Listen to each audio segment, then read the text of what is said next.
For some, it's a weekend getaway. For others, a neighborhood nuisance. Nearly a dozen municipalities in Cuyahoga County have banned or restricted short-term rentals like Airbnb and Vrbo.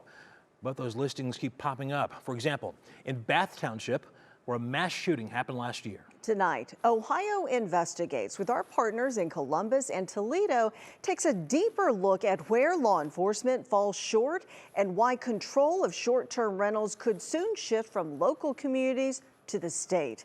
Here's 3 News Investigates reporter Peter Fleischer. So we bought this property in 2017. Dave Stokely's livelihood is built around short-term rentals. We decided to put a couple of these on Airbnb just to see how they did. That was 2019, and we've grown slowly and steadily, but completely locally ever since. This unit in Lakewood is beer-themed. We gathered memorabilia from all the local breweries. We make recommendations. It's one of about 80 in a larger rental portfolio. Stokely says safety and responsibility are top priorities. Screening guests on the front end is absolutely the biggest thing, and we're very, very serious about that. We're in the process of installing cameras and noise monitoring devices in all of our properties. We're running a reputable business, and we can't have anyone think that we're doing otherwise. But barely 30 miles southeast is a very different story.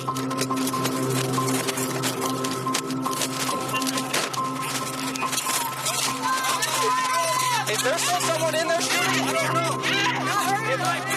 Bath Police Chief Vito Sinopoli has seen the worst-case scenario inside a short-term rental. Oh my gosh. Where's she shot? Most of those calls were of shots fired and that people were injured. Who shot? It was very difficult and chaotic with so many people running and fleeing to their cars and whatnot. In November, a party at a large rental home ended in tragedy. Hundreds of teens and young adults packed the house. Violence erupted. A lot of victims. So it's a big Airbnb party, probably hundreds of people and a shooting in the house. 10 people were shot, 1 died. We were very concerned and surprised. The issue is not one we typically deal with in the township. What makes it worse? The party should have never happened. Short-term rentals, or STRs, often found through services like Airbnb or VRBO, aren't allowed in Bath Township at all. Our zoning resolution, essentially we interpret short-term rentals and construe that language as a business use within the residential districts and not permitted. And Bath is not alone. Several Northeast Ohio communities have moved to ban or restrict STRs over the last year. We want to ensure and maintain our residential neighborhoods as residential. Stokely and Sinopoli represent 2 sides of the same debate, whether short-term rentals help communities or put them at risk. It could soon reach the State House. This bill seeks to protect the rights of property owners who own and operate short-term rentals in Ohio. Senate Bill 104, authored by Central Ohio State Senator Andrew Brenner, would strip local authorities to ban or restrict STRs, creating one statewide set of rules. Each property would pay a registration fee and a 3% lodging tax, with at least half of that money going to local tourism bureaus. But not everyone agrees that the price is worth it. We feel it should be opposed. We've reached out to our local state representative, made him aware of our concerns with it, and our hope is that it does not pass. What would you say to a local business owner who pushes back and says the restrictive policies are unfair?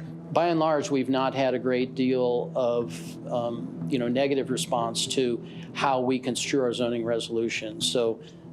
But again, there is a process by which someone who feels that a provision within our code is too restrictive can appeal. I know the data because we've hosted over 80,000 nights at our properties over the past couple of years, and nobody has ever gotten shot.